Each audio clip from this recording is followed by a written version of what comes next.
Funding is a perennial issue for DB pension schemes. This has been going on for a long time.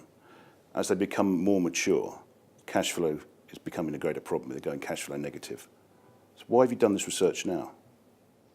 Yeah, so that's a great question, Padraig. In this research report on meeting member promises, we wanted to address what we see as one of the key challenges facing DB investment trustees in 2017, and that's one of maturing schemes becoming increasingly cash flow negative, and in particular, what that means for their investment strategy.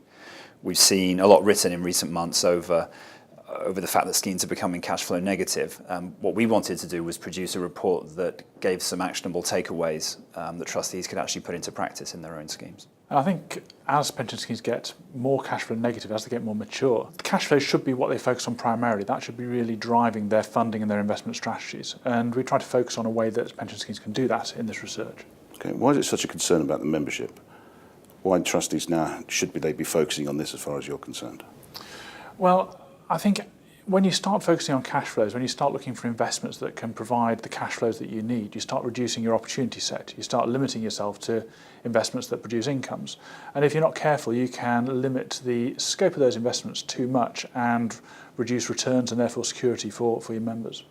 It's been a long time coming, so how has this developed? How has this environment developed, and why have we got there now? Well, pension schemes have changed in nature quite a bit over the last few decades. It used to be that pension schemes were all open, benefits were being accrued, money was coming in, and there was a lot of uncertainty over those benefits. As the cost of pension scheme accrual has risen due to the fall in interest rates and the rise in longevity, what we've seen is pension schemes closing to future accrual, closing to new members.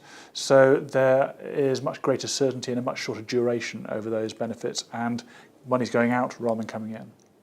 I think it's important to note as well that turning cash flow negative per se is not the issue. Clearly, over time, every scheme will turn cash flow negative as it pays off its benefits, and that's an expected part of the life cycle of a DB scheme.